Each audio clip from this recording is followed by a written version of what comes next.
Gerson, bienvenido a este nuevo episodio de nuestro video podcast institucional. Estamos muy emocionados de que todos los días crezca esta familia que nos acompaña en cada episodio.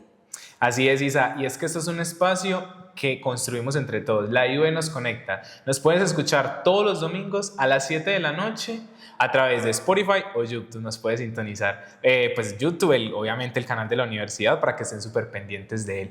Y bueno, el tema que nos trae aquí, o el que traemos a colación hoy, es leer en la vida pues, universitaria, ¿cierto? Leer en la universidad. De eso vamos a hablar, y es que a mucha gente normalmente se le complica y principalmente es leyendo, analizando más que todo, porque de leer, pues lee cualquiera, ¿sí? O que, bueno, léeme este parrafito, pues lo leemos.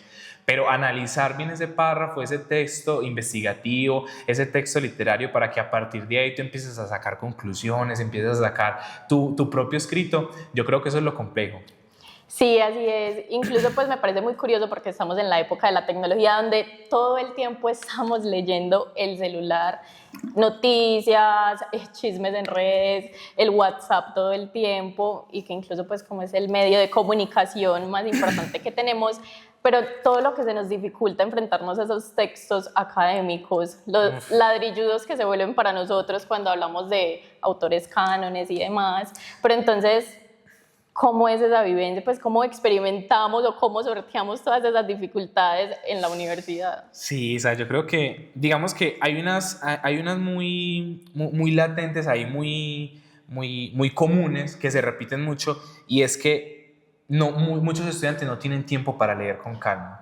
Muchos estudiantes no tienen tiempo para leer con calma, y además de eso hay que tener en cuenta que muchos de esos estudiantes no solo estudian, sino que también trabajan. Entonces digamos que esa carga laboral, estudiantil, leer documentos de la universidad, muchos de ellos también tienen que hacer su propia coca o su propia comida, o incluso hay madres, padres, entonces exigirles que lean es muy complejo, ¿no? Sí, así es.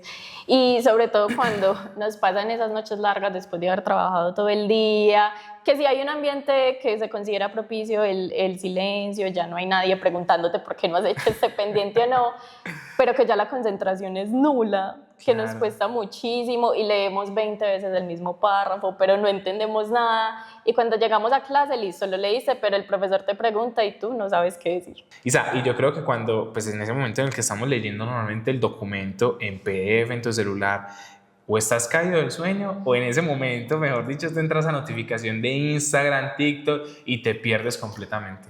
Sí, esa notificación suele ser más atractiva que lo que estamos leyendo, pero estuve leyendo un estudio que decía que solo el 22% de los estudiantes realmente leían lo que les recomendaban en el plan de estudios. Isa, pero en esta situación de leer en la universidad, de adoptar este hábito que es, digamos, como tan complejo, todo tiene unas pautas, como una guía, como unos tips. Entonces traemos a la invitada indicada para que nos cuente esto. Ella es Ladis Frías Cano, coordinadora del Fondo Editorial. Bienvenida, Ladis. Muchísimas gracias, Gerson, Isabela, por esta invitación. Sí, les cuento un poquito de mí. Mi nombre es Ladis Frías Cano, actualmente coordinadora del Fondo Editorial, formada en bibliotecología y también como docente en el área de lectura y escritura. Súper, súper. Muchas gracias, Ladis, por esa presentación, y quería preguntarte, teniendo en cuenta la mayoría de la población que está en la universidad, ¿cómo es esa lectura en la población joven? Bueno, Isabela, digamos que eso es un tema bastante extenso, pero yo les voy a contar más o menos desde mi experiencia cómo ha sido el proceso.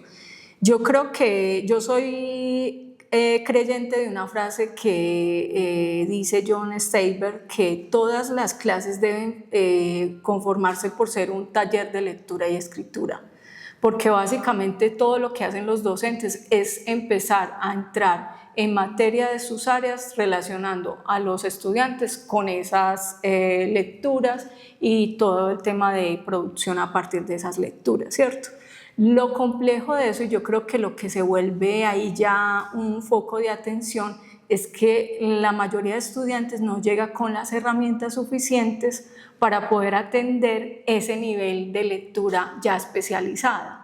Entonces, un día estamos en digamos, en un modo más pasivo, en el que no hemos tocado un libro o pues no hemos tenido un relacionamiento en años, y llegamos a la universidad y empezamos con todos estos contenidos que a veces son muy densos, ¿cierto?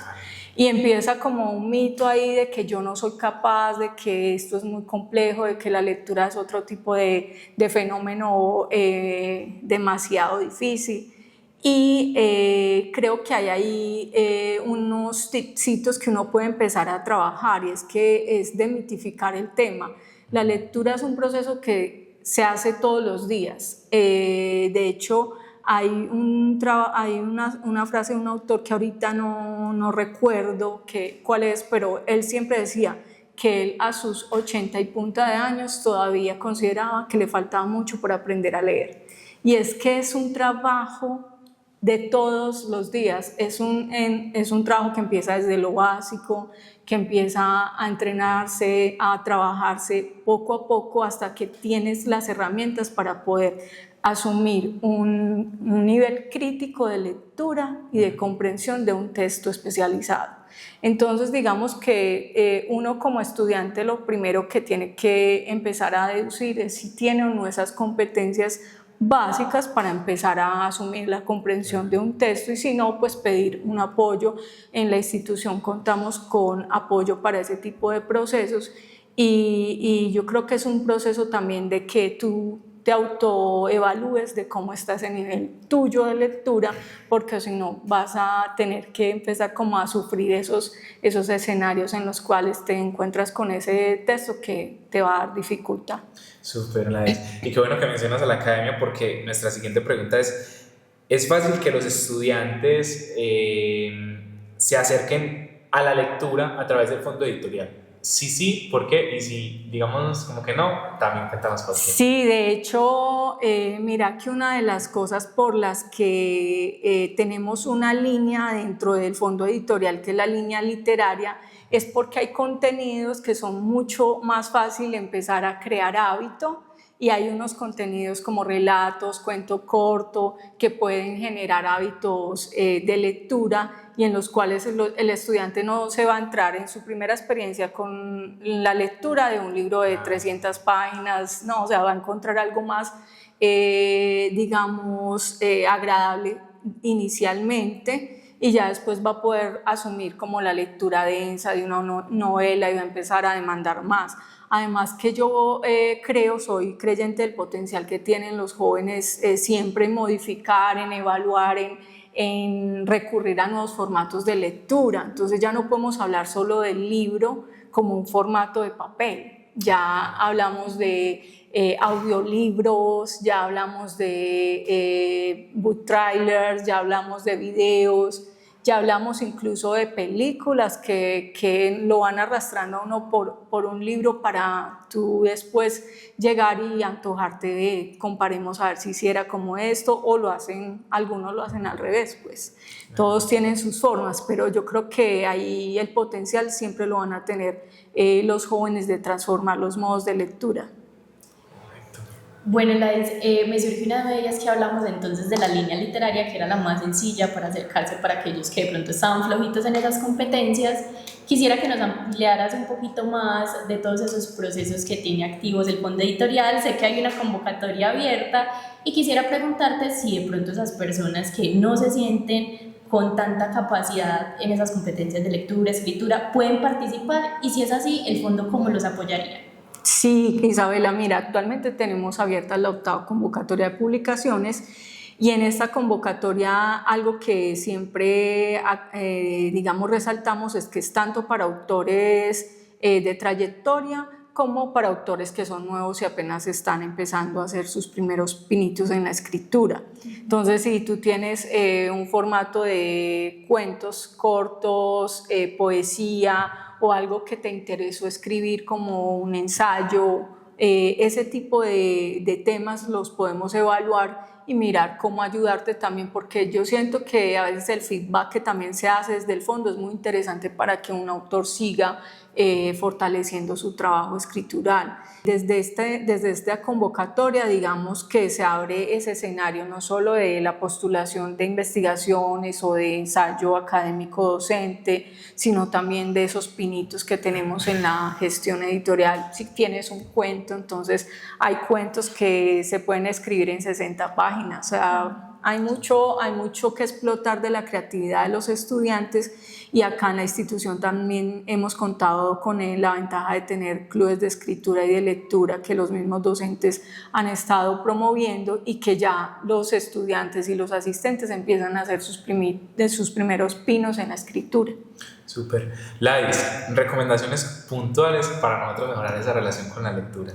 Yo personalmente creo que es desde la pasión. O sea, lea algo que para ti sea apasionante, un tema que para ti sea apasionante. No te vayas por un canon, no te vayas porque el amigo te dijo que esta era pues como el culmen literario. No, siempre es desde la pasión. Sí, creo que desde ahí surge mucho de los intereses por la lectura. Desde que a mí me interese, no sé, la investigación policíaca, temas de amor, temas más complejos como la distopía, entonces uno empieza como a buscar sus libros con los que haría match, porque no te puedes, tus gustos, la lectura es parte de tu personalidad y de tus gustos, entonces tú no te vas a poner algo que a ti no te guste, y eso hace parte de crear hábitos con la lectura. Claro, es parte de nuestra identidad, sí, no, perfecto, Lais. Yo creo que esas serían como todas las preguntas que tenemos, Isa, ¿verdad? Así es, muchísimas gracias por seguir ampliando nuestro conocimiento y convocar a todos aquellos estudiantes que por alguna u otra razón no se han atrevido a participar de las convocatorias. Sí, esperamos que este año participen muchos estudiantes, que tenemos ahí esa ventana abierta para ellos. Muchísimas gracias. Gracias a ti, Lais. Jer, qué interesantes todos estos tips que nos dejó Lais, en especial el que dice que debemos leer lo que nos gusta. Sí, o sea, yo creo que eso es importantísimo porque más ahora que vemos en internet que nos empiezan a decir un montón de gente, ¿tú quieres saber de esto? Esos son los mejores libros. ¿Tú quieres saber de esto? Léete esto. Mejor dicho, esta es la ruta. Entonces yo creo que eso es muy importante porque nos dice, venga, no lea lo que todo el mundo lee, no lea lo que está de tendencia. Lea lo que a usted le guste, lo que a usted le apasione. Si es algo corto, léase algo corto. Si de pronto es muy largo, pero de pronto es una saga de una película que usted ya se vio, pero quiere leerla porque el manga es mejor por escrito, haga eso, ¿cierto? ¿No? ¿O qué opinas tú? Sí, me parece perfecto. Incluso para aquellos que no son fieles a la literatura clásica o a esos tomos gigantes que solemos ver en las bibliotecas, sino que se van por otras alternativas, y con el uso del celular, pues el PDF es lo favorito de todos. Mejor dicho, es muy fácil distraerse. Pero yo, pues eso me surge y me lleva a unos cuestionamientos, y es, bueno, acá en la universidad todos tenemos huecos, y yo creo que en el primer semestre más que todo, que nosotros no elegimos los horarios, sino que el sistema automáticamente te escoge a ti esos horarios, y entonces digamos que te deja como varios espacios en muchas ocasiones. ¿Qué hacen esos estudiantes en esos espacios? Jer, pues preguntémosles a los mismos estudiantes cómo se distraen en esos espacios libres. Cami, muchas gracias por hacer parte de esta sección llamada Estudiantes en Acción, y hoy queremos saber qué haces tú en los huecos. Muchas gracias, Isa, por la invitación. Precisamente en los espacios que yo tengo en la universidad aprovecho pues para leer un libro. Traje este libro que me gusta, me fascina. También aprovecho en poder estudiar, saco el tiempo, me programo con un compañero y estudiamos, sea exámenes, parciales o talleres. Y por último, pues me pongo a escuchar música. Perfecto. Cami, ¿de pronto haces algo fuera de lo académico? Fuera de lo académico, apoyo en la Secretaría General, trabajo como monitor académico como tal, pero siempre he estado acá en la universidad, desde que estudio hasta que salgo de la oficina como tal. Nicole nos va a contar también qué hace ella en los huecos. Bueno, yo en los huecos me voy para las sillitas del bloque 14 y veo la casa de los famosos, me desatraso un poquito de los chismes y trato de socializar un poquito, de conseguir amistades. Ahora Kevin nos va a contar qué hacen los huecos. Pues bueno, yo antes jugaba mucho ping-pong. Cuando salía iba a jugar ping-pong. Ya como no he ido mucho, pues estudiar y sí en el celular. Hay juegos por ejemplo en estos momentos tenemos un examen y vamos a estudiar para eso. Por aquí también nos acompañan Fabián y Samuel, que nos van a contar qué hacen ellos en los huecos. Bueno, yo en los huecos hablo con mis amigos, me parcho un rato y también pues cuando hay partidos de Champions o algo así, vemos partidos o comemos. ¿Tú, Samuel? Yo realmente utilizo esos tiempos para estudiar y hacer cosas con mis amigos. Ahora Isabela nos va a contar qué hace ella en los huecos. En los huecos me gusta hablar con mis amigos, conversamos, nos desatrasamos o contamos historias. Es increíble, Isa, lo que hacen todos los estudiantes en los huecos. Cambian mucho las actividades. Yo, por ejemplo, en mi caso, me gusta aprovecharla para hacer ejercicio en ocasiones. En otras ocasiones lo utilizo, sí, para leer, pero digamos que leo un poco más los documentos de la universidad porque le doy más prioridad a eso. Digamos que ese team se me llena de un montón de documentos, de un montón de recomendaciones de los docentes. Miren, les mando este les puede servir, este también. Entonces digamos que le doy prioridad a eso, pero sin embargo también tengo pues un gusto por la lectura, y cuando tengo mis espacios leo, me gusta leer, pero sí me pasa mucho, fallo mucho en querer leer lo que todo el mundo está leyendo o lo que me recomiendan. Entonces hay que tomar ahí en cuenta el tip de Lais. En tu caso, ¿qué haces tú en tus huecos, Isa? Interesante. Bueno, yo tengo la ventaja y es que vivo cerca de la universidad, entonces casi no viví los huecos al inicio de la carrera, que era cuando más clases tenía en la universidad, pero cuando me quedaba intentaba lo que hacías tú, adelantar las lecturas o los trabajos que tenía, pero la lectura que tengo aquí en la universidad es completamente diferente a la que tengo en mi casa. Incluso anidado pues como el tip que nos daba Ladis, sí es completamente diferente, sobre todo por el ambiente, pero también por el tema de interés, que nada tenía que ver con o el programa que estoy cursando, sino que era más bien como un interés de novela de misterio, suspenso, me encanta. Claro, pero si son gustos, yo creo que hay que irse también por ahí para ejercitar de pronto también un poquito más ese hábito, ¿no? Así es, aprovechar todos esos momentos de tiempo libre.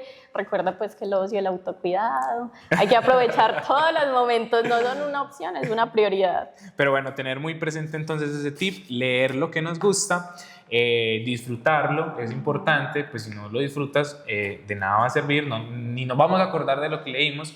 Y yo creo que eso sería todo por este episodio, Isa, ¿cierto? Sí, así es, muchas gracias a todos los que nos ven todos los domingos, los seguimos esperando en cada episodio. Chao.